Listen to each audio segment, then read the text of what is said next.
What is going on, everybody? It's France, and we're back again for our Smackdown Live review for November 20th, 2018. As this is probably one of the worst Smackdowns I've seen in a long time. This Smackdown is a two-segment show, well, a one-segment show, really, and that was the Daniei Bryan explanation of why he attacked AJ Styles, why he hit the low blow and cheated to win the WWE Championship. And I gotta say, it is probably one of the best promos of the year. Definitely something worth watching and something worth that. The only other thing to really talk about is WWE, how they booked Charlotte Flair on this night. Charlotte Flair came out and explained what she is ready for next, and she explained why she did what she did to Ronda Rousey, and it's just WWE forcing the fact that they want Charlotte Flair to be as over as Becky Lynch. Becky Lynch naturally got over on her own, and WWE's like, well, what we did with Becky works, so let's do it with Charlotte. But Charlotte Flair is ready for Ronda Rousey's next move. I put the baddest beating on the so-called baddest woman on the planet, and I am damn proud of it.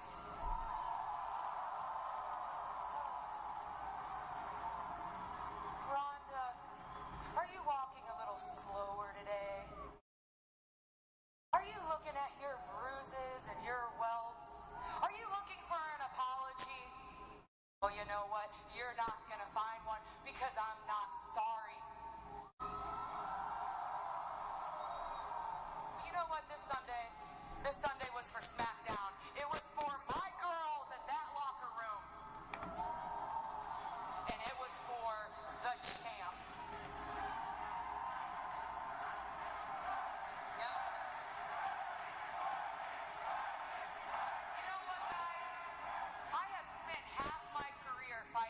Becky Lynch. I have fought with Becky Lynch, and this Sunday I fought for Becky Lynch. Becky told me to go out there and give Ronda the beating that she would, and you know what? I took that to heart, and I made it my mission. And you know what, guys? Mission accomplished. Because you know what Ronda Rousey did? She bowed down. Woo! To the queen! We enjoyed the... Paige comes out just to, pretty much after she praises Charlotte Flair, finds her for her actions against the referees. Give it to Ronda.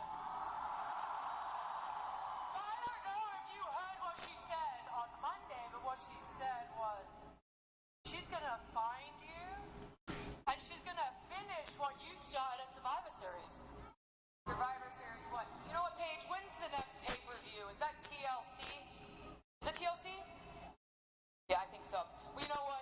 If Ronda sticks her nose in my business again, you know what I'm gonna do? I'm gonna stick her head in another chair and stomp on it a zillion times over and over and over. You wanna know why? Because, Paige, no one is gonna stop me. See, this is exactly what I'm talking about, Charlotte. This is exactly why I'm out here. Because you snapped. You snapped. No one can stop you. She put her hands on 5 WWE referees. They were in my way. I get it. It's the heat of the moment. The circumstance. I get it. It doesn't matter. You never, under any circumstance, put your hands on 5 WWE officials. As SmackDown Live General Manager, I will fine you $100,000. Oh, God. What are you doing?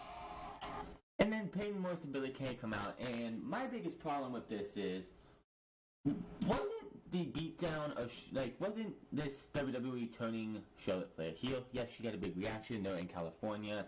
California was pro Smackdown all Survivor Series night. Staples Center wanted Smackdown to win every match on Sunday.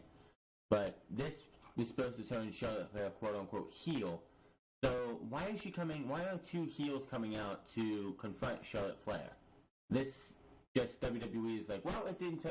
Like, this is WWE, and like, well, she's a babyface now, so let's just go with that because this was a quote unquote heel turn. But it didn't work, so instead of, this is like opposite of what they did with Becky. With Becky, they tried to push her to be a heel, but the crowd has a huge reaction for Charlotte, so let's keep her a babyface. Are you okay? It's like you're in some sort of trance. It's like you're a female Frankenstein. It's like you're Charlotte Flair on Sunday. That's what it is. Got it. I got it. It was so weird, right? I like to call it blonde Barbie doll goes psychotic. It's like, hello, is anybody in there? Look, Paige, we know we're your favourites. We get it. We get it. The cat's out of the bag. That's out the bag. Everybody knows we're your favourites. So we want to do you a favour by taking those 100 G's. I'm sorry, how much? The question is, your future is which one of you is going to be the next Ronda Rousey?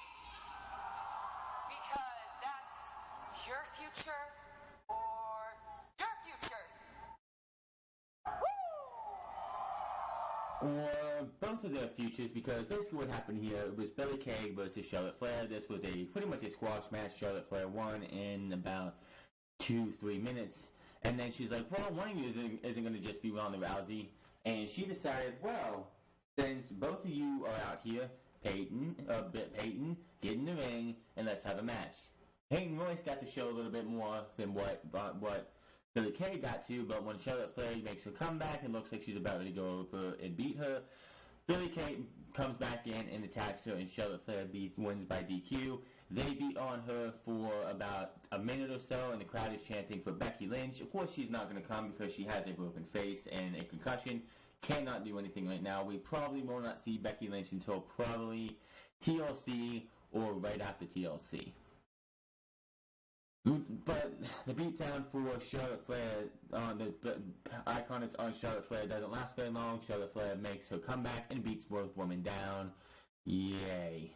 Yay, yay, yay. Charlotte Flair beats both women down, which just doesn't sit well with me. I think if you're going to give these women any type of heat, having them go over Charlotte Flair on the post-match beatdown probably would have been a good idea.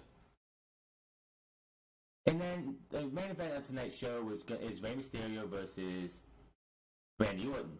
Rey Mysterio and Randy Orton both cut great promos, and the first promo we heard from was Rey Mysterio. These eyes have seen a lot in my lifetime, but I've never seen anyone like Randy Orton. Just look at what he did to Jeff Hardy. I know Randy wants to do the same thing to me. Randy may be at the top of his game, but so am I. And see. That wasn't the best clip of it. It was just a little highlight package. But yes, Randy Orton and Rey Mysterio had a couple promos. Rey Mysterio, as it's there, has seen a lot. And for whatever reason, after that promo, they were showing the highlight pack, the title card for these guys for tonight's show, and Tom Phillips uttered out, "This is a dream match in WWE." What the hell are you talking about? Randy Orton versus Rey Mysterio happened 12 years ago, they said on Smackdown. I'm pretty sure it happened on Raw before that. Sooner, like, not 12 years ago, maybe 5-6 years ago, but still. Like, how are you going to have Tom Phillips come out and say, oh, this is a dream match in WWE? Are you kidding me? This match has happened before. So why are you sitting there and spreading off that, oh, this is a dream match in WWE? It just makes your commentators sound absolutely stupid. Then we had ourselves The Miz. Oh boy, this was just cringe right here. This was absolute cringe. You had The Miz out for Miz TV with Shane McMahon, and I don't even want to go where this is going for. Just talking of, please have a seat. You know, you're a little banged up from Survivor Series, but dare I say, man, your performance at Survivor Series was nothing short of transcendent. Being in the ring, up close, watching you with such reckless abandon Brendan, as the kids would say, I am a Shane stan. A what? A what? It was only fitting that A Shane what? you and I were the last men standing for Smackdown Live. Thank you. Just like at WWE World Cup, we fought to the bitter end. We put everything on the line. We sacrificed it all for our brand. We flew from turnbuckle and crashed into tables. We went coast to coast, not once, but twice. This suck up any more, Shane McMahon. I like the we thing, but as I remember it, left from the turnbuckle, take out the monster among men on the table, then coast to coast on Dolph Ziggler. Went to go for one on Bobby Lashley, and then I got clothesline out of the air from Braun Strowman. And quite frankly, I don't remember much after that. Look, when I say we, I am talking as a team. I am a team player. I am the captain. I'm the one that motivates. And even the best in the world needs a little encouragement sometimes. Thank you. So, Miz, this is your show. I'm, again, privileged to be on it. And during the interview process, normally the host will have a question. Right? Sorry. Just a little nervous. Really? I've been working on this for a while. Shane, since I am 2/3 best in the world and you are 1/3 best in the world, yet you won WWE World Cup. I mean, it is sitting right there and it looks absolutely amazing. Shane, I just have one and only one question to ask you.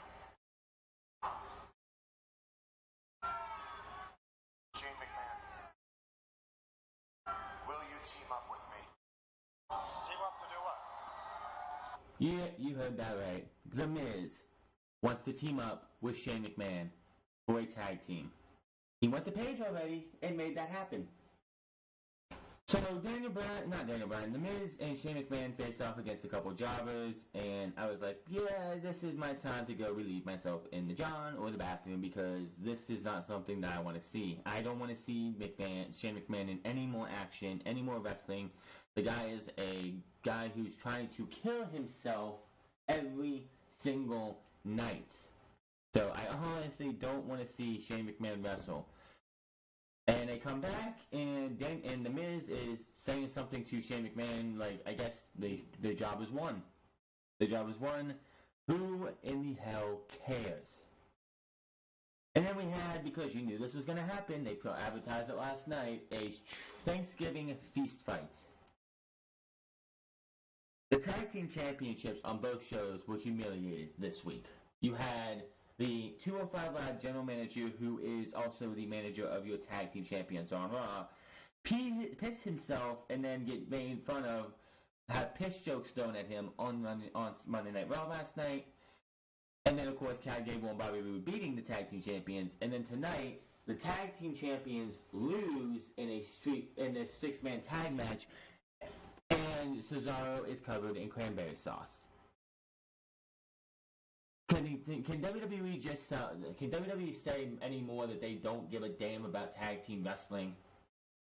Because honestly, after this week, outside of NXT, I don't want to see another tag team match, period. WWE is ruining tag team wrestling all the time. That was an embarrassing match and something I don't even want to look forward to talking about again. WWE just finds, oh, this is funny, ha ha ha ha ha. Vince McMahon is the only person probably in the back laughing, or the only person in the back genuinely laughing, because anybody who sits there and watches this shit probably went out there and, like, if Vince McMahon's laughing, he's like, damn it! And they're like, that's funny, Vince, that's funny. It's just absolutely ridiculous that they go and do this shit. It's not something I want to see. You humiliate the tag team champions. Again, both shows, tag team championships mean absolutely nothing. Nothing. Period. Nada. I don't want to see it. I don't want to hear it again. And then Orton cuts a really good promo on Mysterio, and I hope I can get the whole thing. Some people think that this mask represents culture. It deserves to be destroyed, just like the man who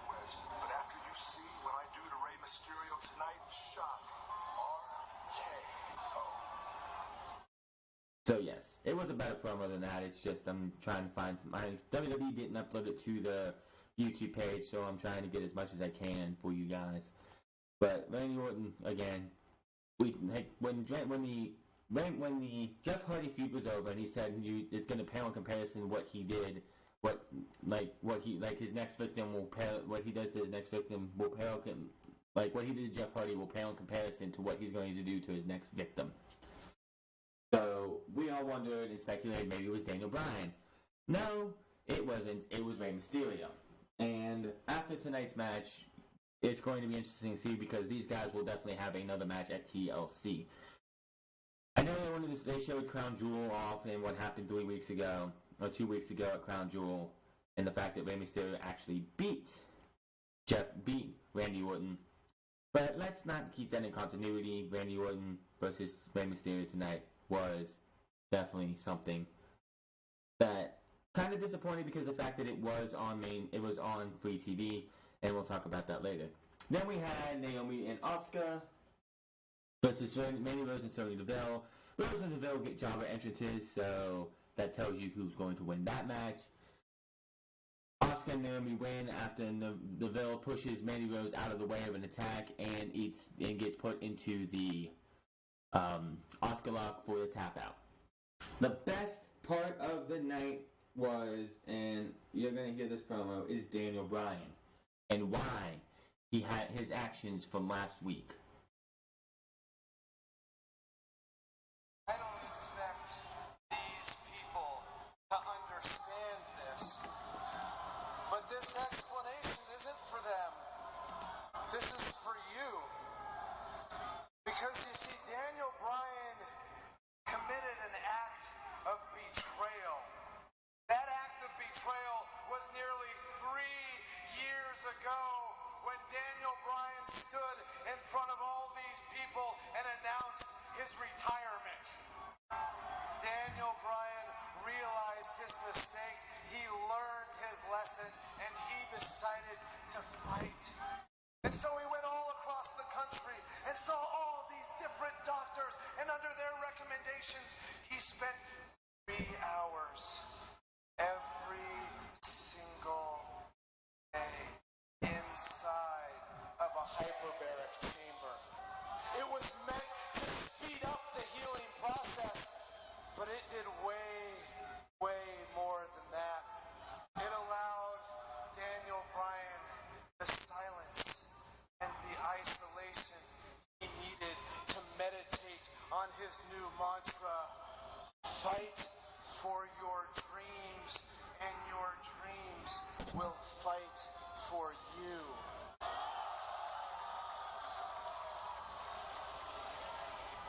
And it worked.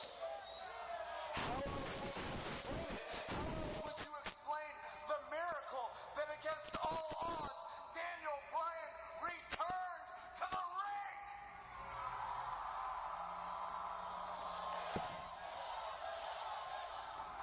But for these people, it was just a moment. They weren't there for the struggle. They weren't there for the pain.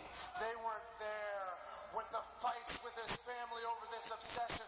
They didn't have to endure the psychiatrist and the therapist telling him that he just needed to move on.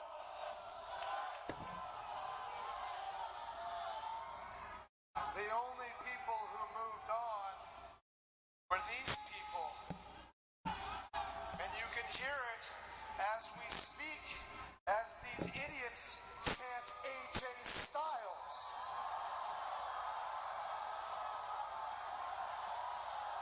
And so, when the referee was down, you didn't allow Daniel Bryan to give up on his dreams. Daniel Bryan's dreams took over. Daniel Bryan's dreams did what they were programmed to do inside of that hyperbaric chamber. And Daniel Bryan's dreams kicked AJ Styles in the balls. Daniel Bryan's dreams told told him to allow Brock Lesnar to beat the weakness out of him, and there would be a new emergence after that match. And there has been. See, the old Daniel Bryan, the Daniel Bryan that these people loved, that Daniel Bryan is dead. The Yes Movement is dead. And all that's left is you. The new Daniel Bryan. The WWE Champion. And the only thing that matters is that you never, ever give up on your dream, ever. He's staring at the title when he says this.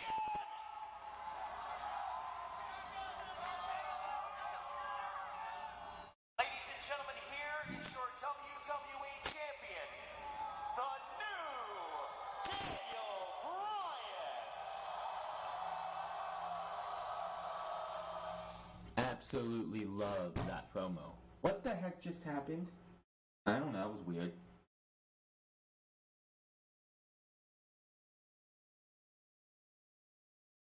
Okay, I might just heard a pop, but yeah. And then we had Randy Orton versus Rey Mysterio. Biggest problem with this quote-unquote dream match is that it happened on free TV. I would like to see it on a pay-per-view. And the fact that it's on free TV, you miss majority of the match. The biggest thing about this match is that Randy Orton is tearing at the mask of Rey Mysterio to the point where you can see who he is. And my biggest problem with Rey Mysterio having a mask on is that everyone knows what he looks like. Everyone knows. You can look up Rey Mysterio unmasked, and you'll see Instagram posts of Rey Mysterio. You'll see pictures from WCW when he didn't wear his mask. I know it's for the younger audience, but seriously, all you have to do is type in Rey Mysterio unmasked, and you can find it online. Unlike like Lince Dorado, Kalisto, Gran Metalik, and all the other Mexican wrestlers down in Mexico or in other places, you don't know what they look like because they are of anonymity. Rey Mysterio technically is not, because he does post videos all the time of that. This match ended in one of the best ways I think ever. You know how Rey Mysterio has that sliding splash that he's had for, I don't know, since he's come back. Well, he goes Randy Orton outside, goes to do the sliding splash, and then the next thing you know, Randy Orton RKO out of nowhere, and I'm like, I saw Rey Mysterio starting to do this, and I'm like, this could be an RKO out of nowhere, and bam, RKO out of nowhere, puts Rey Mysterio back inside, another RKO, 1, 2, 3, and SmackDown Live ends with Randy Orton and after the match, this is the thing, Randy Orton grabs a chair and slides it over Mysterio's head. Mysterio's mask comes off, and you actually get to see Rey Mysterio's face. He actually turns his head to hide it, gets smacked into the ring post, and he's down. Orton takes the mask as it falls off. They put a thing over Mysterio's head to hide his face, while Randy Orton holds Rey Mysterio's ripped mask as the show goes off the air. I cannot wait to see what these guys do as we get closer to TLC. This should be, hopefully, a better match at TLC. But that was SmackDown Live. SmackDown Live was practically Daniel Bryan's promo, and that was it. Daniel Bryan's promo was the whole show. Anything else you missed, and you really didn't miss much outside of Daniel Bryan's promo, I guess Randy Orton brutalizing and taking Rey Mysterio's mask is the only other thing, really. But that is all for SmackDown Live. I hope to get all of the NXT UK caught up. It did sound like they were only doing one tomorrow, so if it's only 3 episodes, then that is great. But I will have NXT UK hopefully up tomorrow for you guys. I know I need to get caught up on it. NXT this week is the aftermath from War Games, so there's really no reason to sit there and watch it. But that is all of your SmackDown review. I'll find you guys hopefully tomorrow. If not, we will be here for Unscripted on Saturday probably tomorrow or Thursday we will have. Well, tomorrow hopefully I will have NXT UK. If not, it will be up on Thursday for your Thanksgiving. But until then, you guys have a good one. And if you don't see me till Saturday, happy Thanksgiving to those who celebrate it. And I will see you guys later.